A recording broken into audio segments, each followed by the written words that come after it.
disability, which makes reading, holding a book, or turning a page difficult or impossible.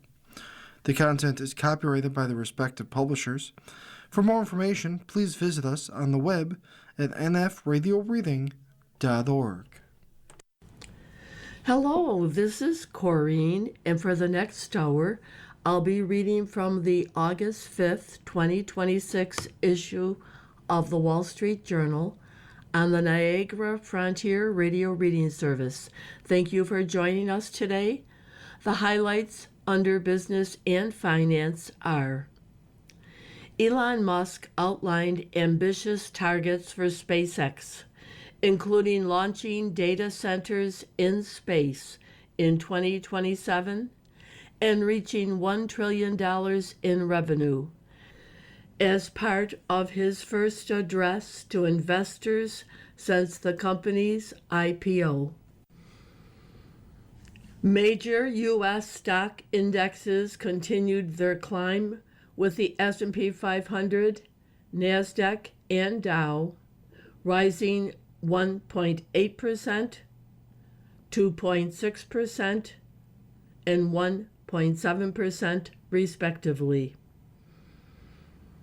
The Saudi Arabian oil company delivered bumper profits through the first months of the Iran war, despite unprecedented disruptions to its operations. Some billed card holders were hit with collections notices for overdue balances that weren't theirs, reports that hurt their credit scores. McDonald's chose a U.S. leader to help boost sluggish domestic sales and improve service and quality at the world's biggest burger chain.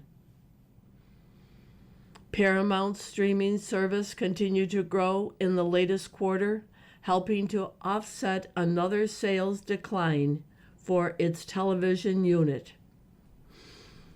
Procter & Gamble will buy supplement company Thorne for $3.8 billion, reinforcing P&G's presence in the beauty and wellness industry. Lufthansa shares fell more than 8% in Frankfurt after the airline group booked a steep drop in second quarter profit and turned more cautious on its full-year guidance. OpenAI will pay $3.2 million to settle claims by the Justice Department that it discriminated against U.S. workers by allegedly favoring temporary visa holders from other countries.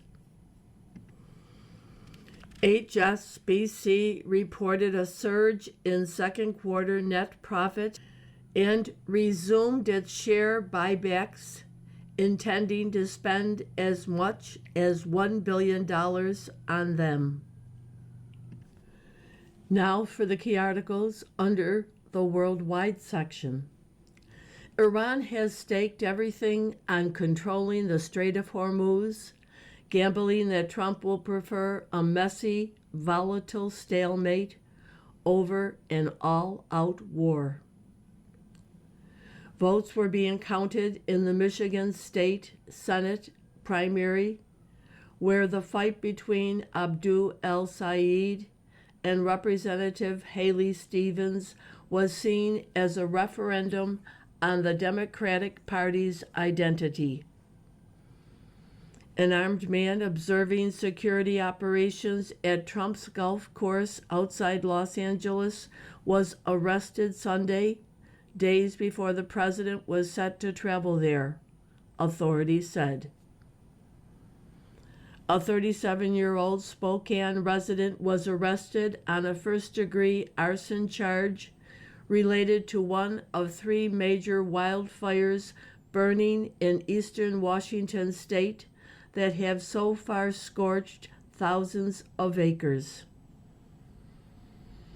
A divided Senate Judiciary Committee advanced Todd Blanche's nomination to be Attorney General after he committed in writing to killing a $1.8 billion fund that had rankled key Republicans. The Trump administration released guidelines that would bolster Medicaid's oversight of autism therapy, focusing on a business being scrutinized by federal investigators. The 2025 Eaton fire in Los Angeles that killed 19 people and destroyed thousands of buildings was caused by Southern California Edison equipment, fire officials said.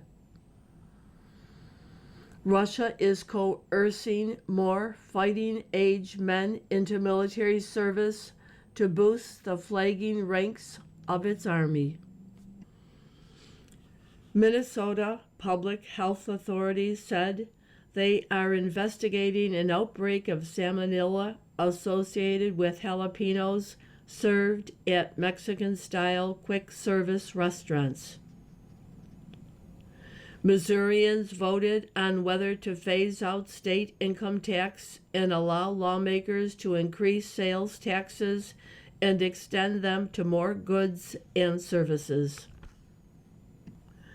The headline on today's front page is, "At 97 years old, she's still just winging it." And it shows a woman anchored to the top of a bi-wing plane as it does its maneuvers, especially upside down. And that caption reads, "High Flyer." A year after suffering a stroke, Betty Bromwich of Cheltenham, England, became the oldest ever female wing walker, breaking her own record on Tuesday. It was her 6th wing walk since turning 87. Other articles from the front page follow. Iran bets all of its chips on control of Strait. Tehran's maximalist stance poses risk of new escalation with U.S. economic harms, by Omar Abdel Bakwi, Benoit Falcon, and Alexander Ward. Iran's leadership has made a high-stakes calculation in its showdown with President Trump. Maintaining control over the Strait of Hormuz is a non-negotiable red line. By asserting authority over a critical waterway for global crude oil flows, Tehran is betting that its ability to inflict pain on the U.S. economy is its best leverage to avoid future military action from the U.S. and Israel. With gasoline prices and inflation elevated, Tehran believes that Trump, a Republican, will ultimately accept its terms ahead of fast-approaching midterm elections that could determine the future of his presidency. But centering its strategy on controlling the strait is an extraordinary gamble. It assumes Trump will prefer a messy, volatile stalemate over an all-out war. In playing this card so aggressively, Tehran risks miscalculating Washington's breaking point and threatening its own economic survival. Their maximalism will contribute to their isolation in the long run, said Behnam Ben Taleblu, an Iran expert at the Foundation for Defense of Democracies, a policy organization that opposes Iran's rulers. There are fissures from within Iran's government on control of the strait. The hardline Islamic Revolutionary Guard Corps sees the control of Hormuz as its most important tool to exert pressure on the West following the degradation of Iran's nuclear program and its militia proxies over the past few years. Iranian and Arab officials and a Revolutionary Guard advisor said. The Iranian military has suffered major losses since the U.S. and Israel launched a surprise attack on February 28th, but has since been able to bog Washington down by harrying shipping in the Strait and targeting U.S. assets in the Persian Gulf. Iranian moderates, on the other hand, have become increasingly worried that the U.S. blockade implemented in response to Iran's attacks on Hormuz is bringing Tehran's economy close to collapse, the officials and advisors said. The International Monetary Fund has projected that Iran's economic growth will contract 6% in 2026. Its annual inflation rate is about 69%, the IMF said, while average Iranians face fuel shortages and other wartime deprivations. Iran's chokehold on the strait has cut deeply into global petroleum supplies, with Persian Gulf oil flows having now fallen to around 36% of pre-war levels. Yet oil prices never reached sustained levels above $100 a barrel, which could have punished the U.S. economy enough to force capitulation. Even with the Iran-backed Houthis bottling up Saudi oil in the Red Sea, crude prices were below $80 a barrel on Tuesday. Some Gulf oil has been rerouted to avoid the strait. A limited number of ships have squeezed through the passage by cutting deals with Iran or by going dark and making the risky crossing. There were a lot of factors that provided cushion, said Barbara Leaf, who was the State Department's top Middle East official during the Biden administration. The oil market was well oversupplied at the outset. After Israel and the U.S. struck Iran's nuclear facilities in June 2025, she said, China was reading the tea leaves and started to stockpile oil. Though Trump has backed off his threats of attacks equivalent to World War II, the U.S. maintains a blockade of Iran and reimposed sanctions that make trading its oil difficult. Iran's own oil exports rely on the passage through the strait. Long-term disruption deprives the Islamic Republic of its primary revenue stream, while accelerating efforts by neighboring Gulf states to build alternative bypass routes. China, one of Iran's most important partners, hasn't come to its rescue. Beijing has dialed back oil purchases, keeping prices down, and shows little sign of picking back up. But as countries deplete their stockpiles at record rates, it could lead to sustained price increases by the end of the year, some analysts said. Trump has said Iranian leaders are eager for a deal that would open the strait, lift the U.S. naval blockade, and eventually limit Tehran's nuclear program, the president's latest war aim. Iran says there are no talks with the U.S. Instead, Tehran and Oman, the countries sitting on Hormuz's southern coast, are in talks to create a temporary channel for ships to pass safely. Tehran has demanded to collect tolls from ships transiting the strait. Mediators in Egypt, Pakistan, and Qatar are hopeful that once there is a temporary fix for the strait, the U.S. and Iran may be able to get back to the negotiating table. Over the long term, Iran's leverage over the global economy and its Persian Gulf neighbors could diminish as Saudi Arabia, the United Arab Emirates, and other large oil producers successfully create alternative routes for their oil that bypass the Strait of Hormuz.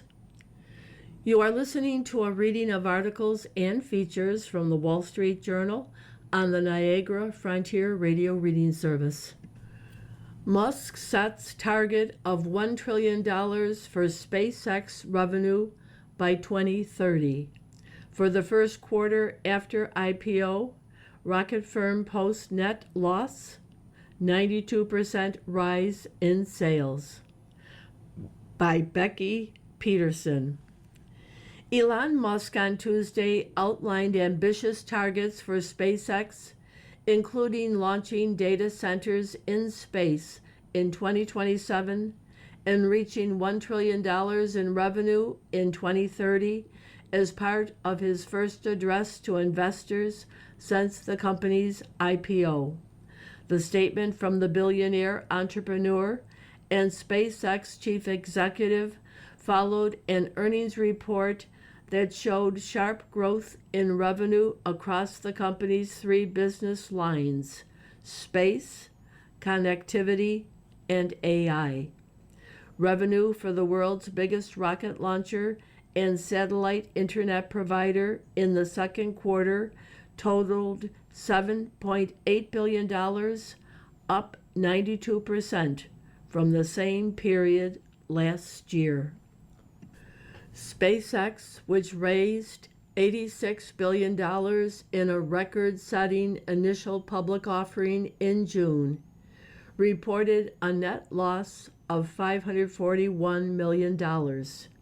Its capital expenditures hit $18.4 billion for the quarter, up from $2.8 billion the prior year.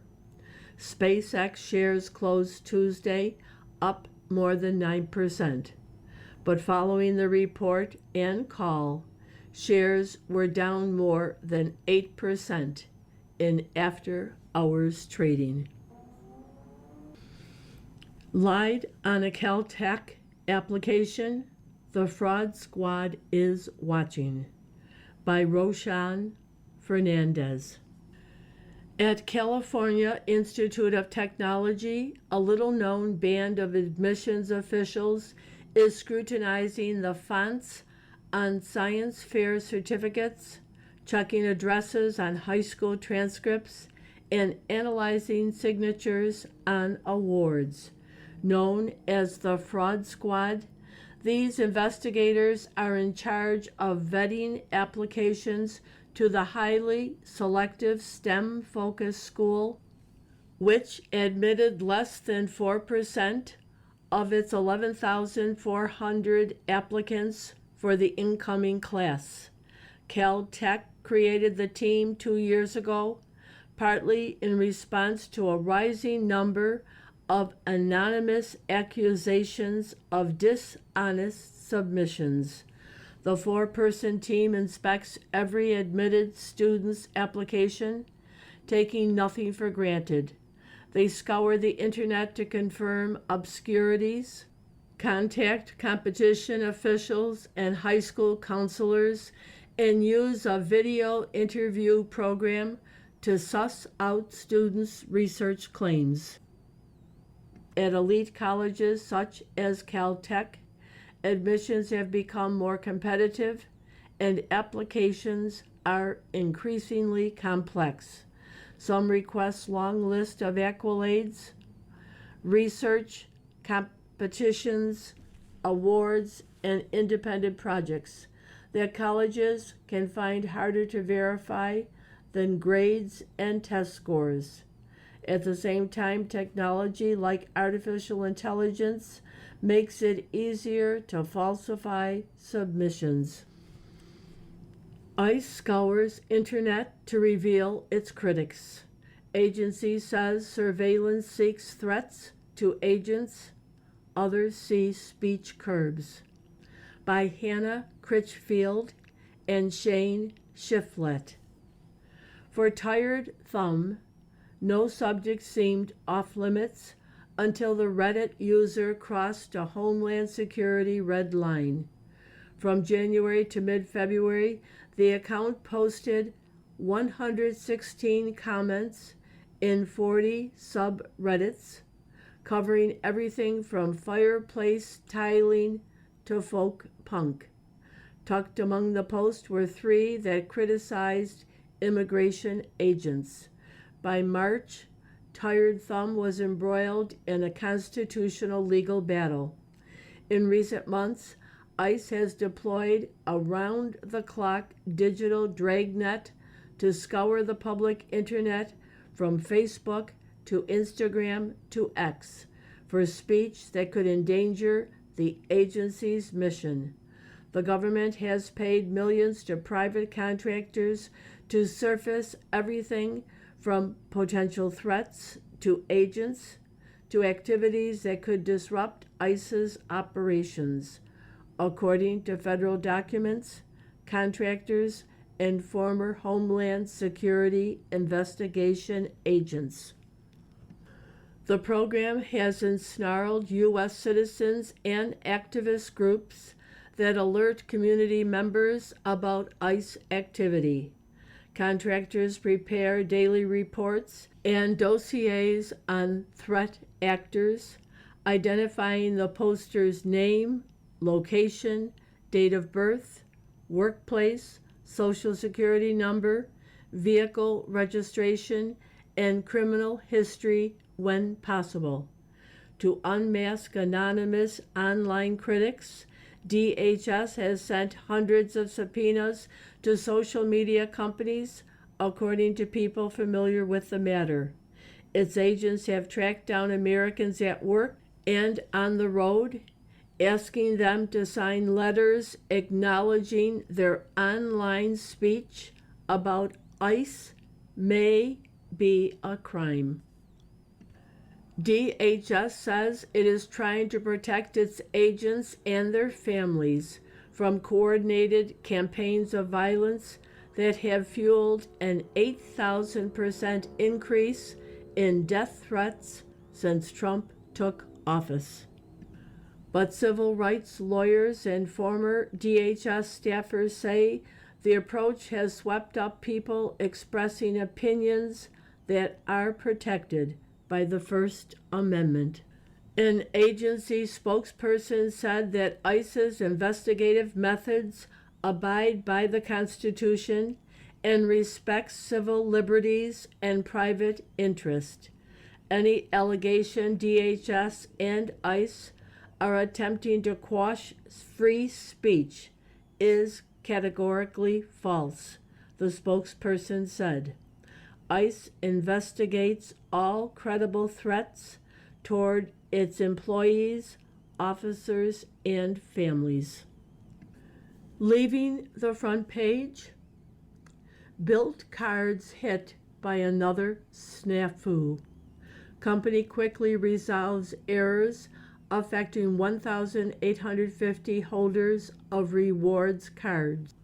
Customers got incorrect notices for overdue balances, hurting credit scores. By Ben Glickman. Built is dealing with another headache tied to its popular Rewards for Rent credit card. Cardholders recently got collection notices for overdue balances that weren't theirs, with their credit scores taking a hit as a result. A Built spokesman said that roughly 1,850 cardholders were affected and that it moved quickly to correct the errors. It came to our attention that a third-party collections agency made a reporting error for a small subset of customers with our original beta program, the spokesman said. The issue affected people with an earlier version of the card that stopped accepting new customers in 2022, according to the spokesman. The mistaken reports marked the latest snafu for Built, which faced blowback after revamping its Rewards for Rent credit card earlier this year. After its partnership with Wells Fargo ended earlier than expected, the company relaunched with new cards and a different rewards system. Users complained soon after the transition about delayed rent payments, wayward charges, and trouble reaching customer service, prompting a probe by Senator Elizabeth Warren, Democrat from Massachusetts, months later. The Consumer Financial Protection Bureau has also said it had met with Bilt representatives about steps it has taken to address transition-related issues. The reports of mistaken collections began cropping up on social media over the weekend, with some reporting drops of 50 or 60 points in their credit scores overnight due to a delinquent balance that they didn't recognize. Many users reported debt collection notices from the collections agency Tate and Curlin Associates. The company said it would deposit 2,500 Bilt rewards points to affected customers for their inconvenience. Updates to correct the erroneous collections reports should be reflected on credit reports within 3 business days. Tight Michigan Senate primary puts Democrats shift to test by John McCormick, Anthony DeBarros, and Ellie Davis, Detroit. Michigan's Democratic Senate primary, the party's most divisive and costly this year, was locked in a tight race ahead of a verdict on whether a progressive and socialist groundswell has reached a big battleground state. The fight between Abdul El-Sayed, a former local public health official, and 4-term Representative Haley Stevens in Tuesday's primary is widely seen as a referendum over the party's identity and how it can win more competitive elections. With 51% of the expected vote tabulated, El-Sayed was leading 50% to 46%, the Associated Press reported. Stevens was showing strength in Wayne County, which includes Detroit, where there are many black Democratic voters. El-Sayed was competitive in Oakland County, a Detroit suburban area that is part of Stevens' political base. State Senator Mallory McMorrow, who dropped out of the race in July, was drawing almost 4% of the vote. The race has also been infused with tensions over how to confront President Trump, the role of big dollar campaign money, and the U.S. relationship with Israel. The outcome has potential ramifications for control of the Senate. The race is a chance for the progressive and socialist left, which supported El-Sayed, to score what would be its most significant victory yet in a primary season, where wins so far have been limited to deeply blue districts. More moderate Democrats who back Stevens see it as a chance to try to slow a groundswell they see as risky for their prospects in the general election. A Democratic loss in Michigan would make it harder for the party to net a gain of 4 Senate seats to flip control of the chamber in November. Trump won the state by 1.4 percentage points in 2024, and its Senate race is rated a toss-up by nonpartisan analysts. Michigan Republicans nominated former Representative Mike Rogers, who narrowly lost the state's 2024 Senate race, to take on the Democratic Senate nominee in November. Senator Gary Peters, a Democrat, chose not to seek a 3rd term. Every single poll shows that I am the best Democrat, the best person to go and beat Mike Rogers, Stevens told reporters Tuesday after casting her ballot in suburban Detroit. Speaking to MS Now, El Said said it was time for the party to pivot to the general election. I'm interested in trying to figure out how to heal those divides, he said. In Michigan's contest to succeed term-limited Governor Gretchen Whitmer, State Secretary of State Jocelyn Benson, a Democrat, and Republican Representative John James will face each other in November after winning their primaries. Primaries were also held in Virginia, Kansas, Missouri, and Washington State. In St. Louis, former Progressive Representative Cori Bush lost her Democratic primary bid to reclaim her House seat from Representative Wesley Bell, who had defeated her in the 2024 primary. You are listening to a reading of articles and features from the Wall Street Journal on the Niagara Frontier Radio Reading Service. From the editorial page, Trump, Big Oil, and Too Much Money. Everyone knows President Trump plays the role of political populist, but sometimes all you can do is laugh. Take his lashing Monday of American oil companies for making too much money. Mr. Trump is worried about gasoline prices going into the midterm election, and the president needs someone to blame. Voila, Big Oil. When you look at one company where they made 12 times what they made the year before, they ought to give some of that back to the public, Mr. Trump said Monday. And they better cut the retail price, the consumer price. It's unclear which company he was referring to, but previously he had criticized Chevron CEO Mike Wirth for not praising Mr. Trump as the reason for his company's success. Oil and gas giants always make more money when oil prices rise, as they have given the threat to oil supplies from Mr. Trump's war with Iran. But this is the same industry that Mr. Trump has been cheering for producing more oil in the U.S. Does he want the companies to make less money so they'll have less to invest in exploration and drilling? Which is it, sir? As it happens, oil and gas giants are distributing their profits to the public via dividends to shareholders, many of whom are retirees.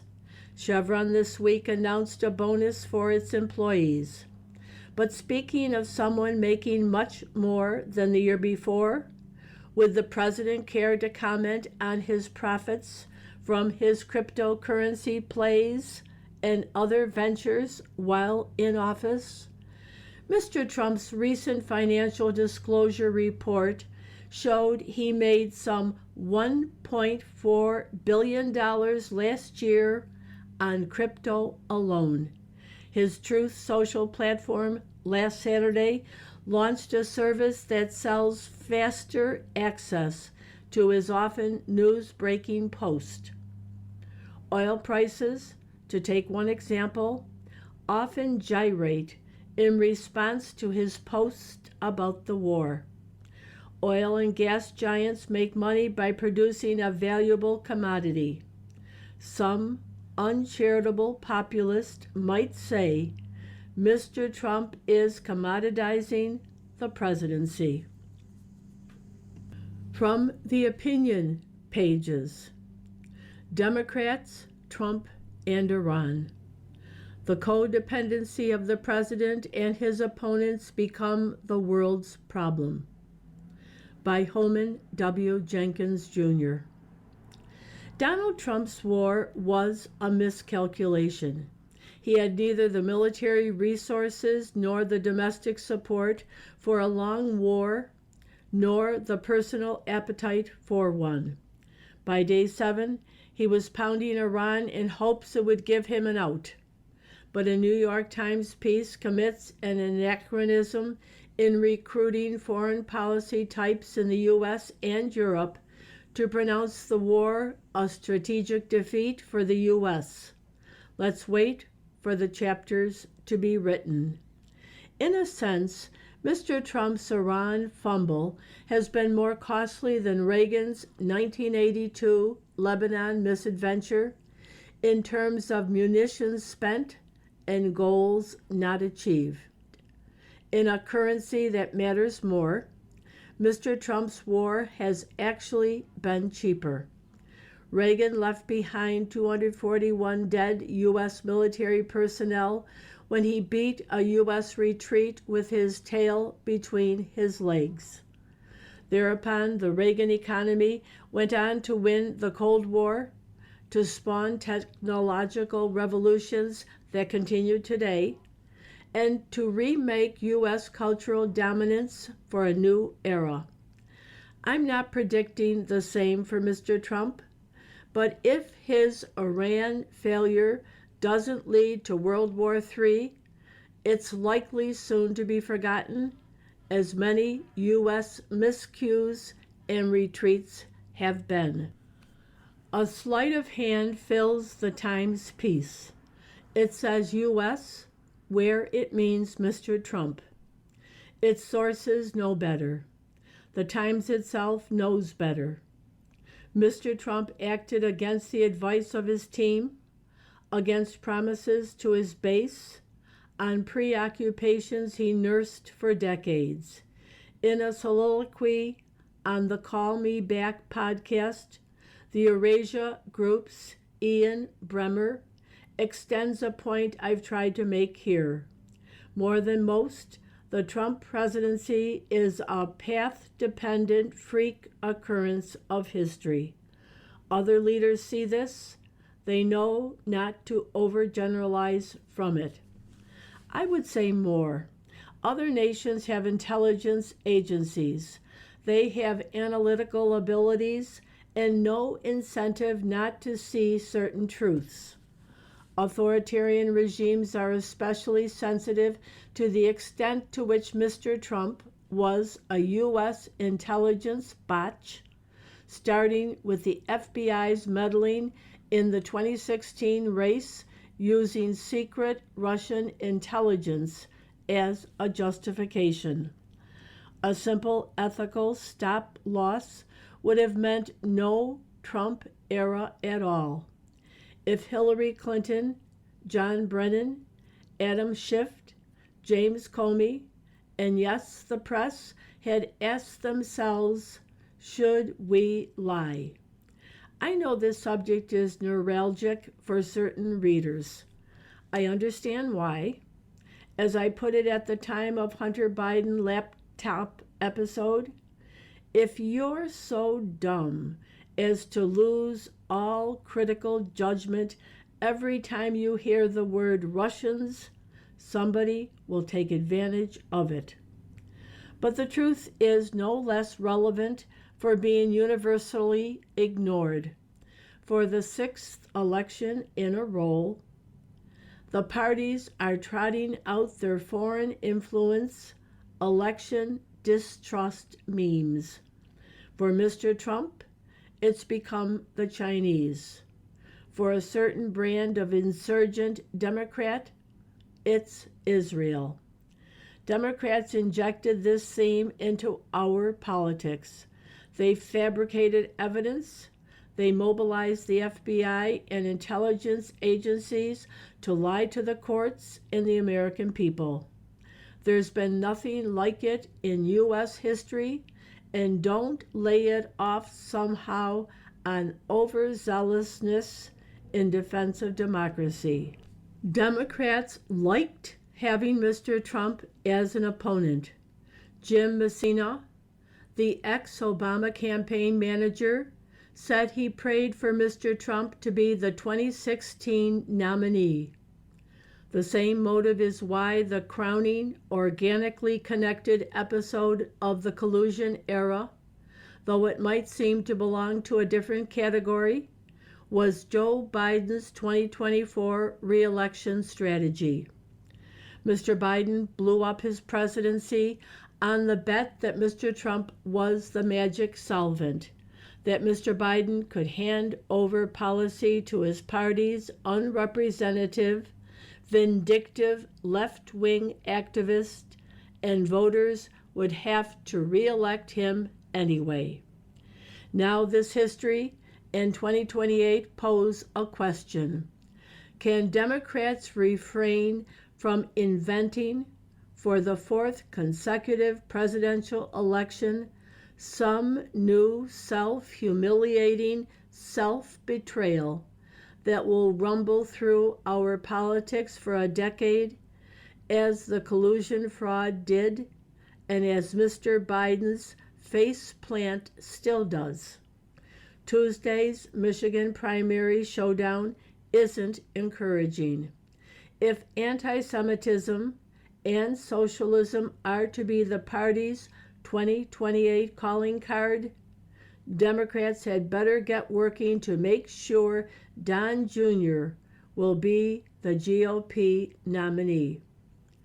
For Mr. Trump, the loss-cutting businessman, the Iran war would be an easy fix.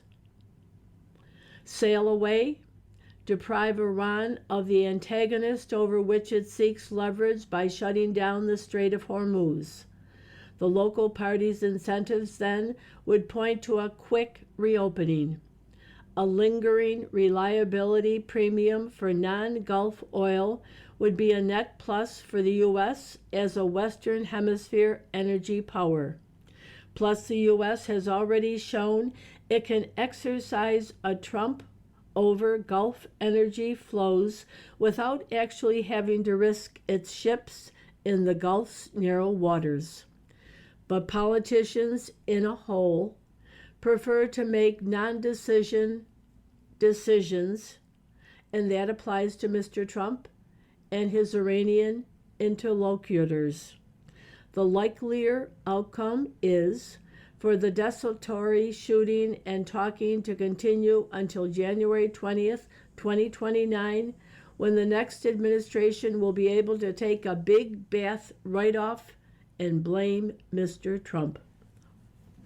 You are listening to a reading of articles and features from the Wall Street Journal on the Niagara Frontier Radio Reading Service. Socialists may prove surprisingly strong in November. Democrats stayed away when Bernie Sanders came to Congress. Now he has become a kingmaker. By Jason L. Riley. When Bernie Sanders entered Congress in 1991, Democrats balked at caucusing with him. Given socialism's poor record in the U.S., who could blame them? During its heyday in the first part of the 20th century, the Socialist Party of America nominated Labor leader Eugene Debs for president 5 times, and he never won a state. Ronald Reagan had been elected in 1980 and re-elected by a landslide in 1984 on a platform that promised to restrain expansion of the welfare state and restrict government interference with the free market. Mr. Sanders, who ran as an independent, was only the 3rd socialist ever elected to the House, and the one preceding him had left office in 1929. More recently, Mr. Sanders has drawn sizable crowds to his rallies and is viewed as something of a kingmaker in the Democratic Party. Candidates backed by the Democratic Socialist of America, the largest socialist political organization in the country, have notched state and local victories in Colorado, Georgia, Kentucky, and New York, and are on the ballot in Michigan, Missouri, and Wisconsin, 2 of the most popular and influential figures in the Democratic Party. New York Representative Alexandria Ocasio-Cortez and Mayor Zoran Mandani are members of the DSA, and no one will be surprised if Miss Ocasio-Cortez runs for president in 2028. The mainstreaming of socialism also appears in polling, which shows that people furthest to the left tend to be younger. A Cato Institute survey published last year found that 62% of adults under 30 hold a favorable view of socialism, nor is the trend limited to Democrats. The polling firm Echelon reported last month that, while older Democrats are split on socialism and younger Democrats are very much in favor, it's also worth noting that social democracy and socialism elicit less steadfast, unfavorable views among younger Republicans compared to their older fellow partisans. Young people are, by definition, less experienced and, by nature, more idealistic. Hence the appeal of a political system that seeks to manufacture equal outcomes through central planning and government redistribution has a certain logic. Historically, socialism's appeal has been especially notable among more educated and more affluent young people. When Karl Marx and Friedrich Engels published the Communist Manifesto in 1848, Marx was 29 and Engels 2 years his junior. Marx's father was a successful lawyer. The family owned vineyards and rental properties and employed multiple servants. Marx attended the University of Bonn, where he spent more time drinking than studying. After a year, his father transferred him to the University of Berlin, where he continued to rack up debts for his family to pay off, and, according to one biographer, became a bohemian student who merely regarded the university as his camping ground. Engels came from an even wealthier family. His father was part owner of textile factories in Germany and England. Throughout their 20s, both men lived off allowances and inheritances from their families. At 30, Engels finally took a job at one of his father's companies, where he complained that, "I've now got to be at the office no later than 10 in the morning." He eventually made enough money to retire at 50 and support himself and Marx for the rest of their lives. The Communist Manifesto, written by two bright and articulate young men without responsibility even for their own livelihoods, much less for the social consequences of their vision, has had a special appeal for successive generations of the same kinds of people, wrote the economist Thomas Sowell. The offspring of privilege have dominated the leadership of Marxist movements from the days of Marx and Engels through Lenin, Mao, Castro, Ho Chi Minh, and their lesser counterparts around the world and down through history. One problem Republicans face in this year's midterm elections is that the socialist label has lost its sting. Voters may be less likely to associate central planning with lost freedom than with Scandinavia in the 1970s, even though countries like Sweden have been privatizing key industries and reducing welfare benefits for more than 30 years. Another challenge for GOP populists is drawing sharp policy contrast with the progressive left. The Trump administration supports trade protectionism and price controls on pharmaceuticals and the federal government has taken significant ownership stakes in major U.S. companies. This is precisely the type of market interference that Republicans once denounced and Democratic Socialists wholeheartedly embraced. On Monday, Mr. Trump told reporters that U.S. oil companies are making too much money. He took the words right out of Bernie's mouth. Letters to the editor. Not Your Grandfather's Middle Class Life. Regarding Jane Shaw Strupp's op-ed, The Downward Mobility of Struggling Young Baby Boomers, July 30th, younger Americans face real economic challenges, especially the high cost of housing, education, and child care. But part of today's financial pressure also comes from how much our expectations have changed. I am 73. When I was growing up, we had one television and received 4 channels for free. We had one telephone in the house. For years, we had one car, even though my father was a successful attorney. He took the train to work, and the day he bought my mother her own car was a major family event. Our big annual vacation was driving to Florida and staying in a modest motel. Children played sports, but families didn't spend thousands of dollars on year-round travel teams, private coaching, specialized equipment, hotels, and airfare. Today, many households pay for several cars, multiple cell phones, cable, streaming services, internet, frequent restaurant meals, and regular air travel. None of these expenses seems excessive by themselves, but together they greatly increase the cost of what we now call a normal middle-class life. We had less, but we didn't feel deprived.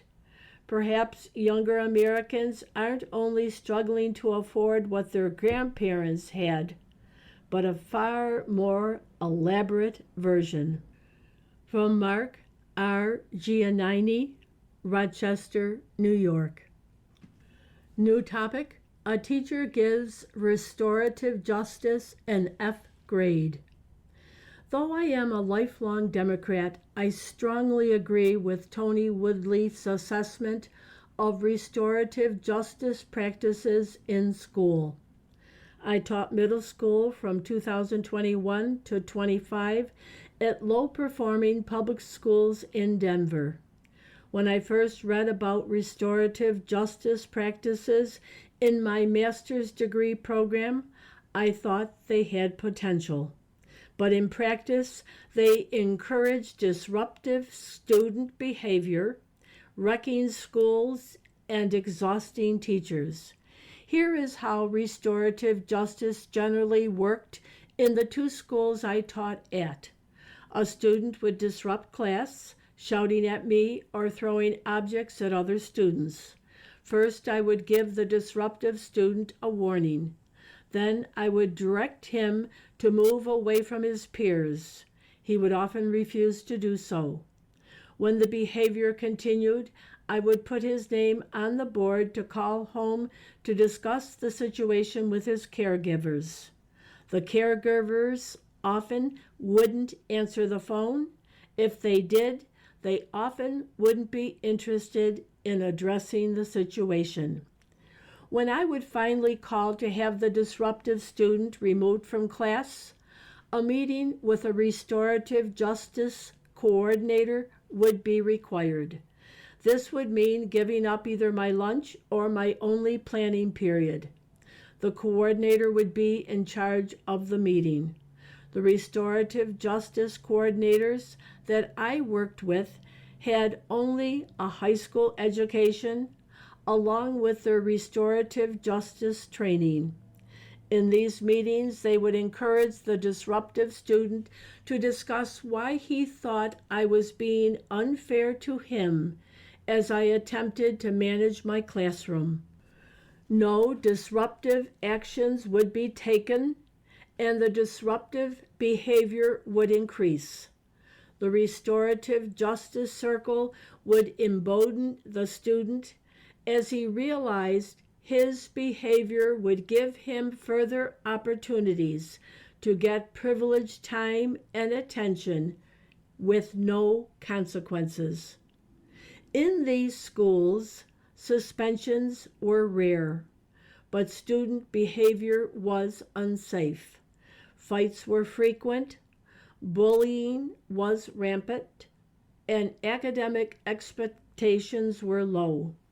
Students received 50% credit on tests and assignments for simply signing their names. It was unfair to the students who wanted to learn and were well behaved, and it was difficult to teach when nothing could be done to mitigate the disruptions. From Michelle DiGiacomo, Denver. The Pepper and Salt cartoon today takes place in an office setting out in the hall where an older man is talking to a woman, and he says, "Money is how life says it loves you." Another letter, "Don't underestimate Tehran." In his column, "Iran is a hedgehog, Trump is a fox," Walter Russell Mead writes that as a fox, President Trump has many tricks he can play and is unlikely to give up until he's tried every trick in the book. Yet the ancient Greek poet Archilochus, who gave us the parable of the fox and the hedgehog, suggests that the hedgehog's one big trick may defeat all the tricks the fox can try. From David J. White, Waco, Texas.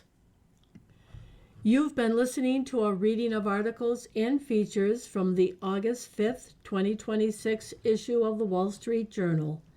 We read from the Wall Street Journal every Monday through Thursday at 11 p.m.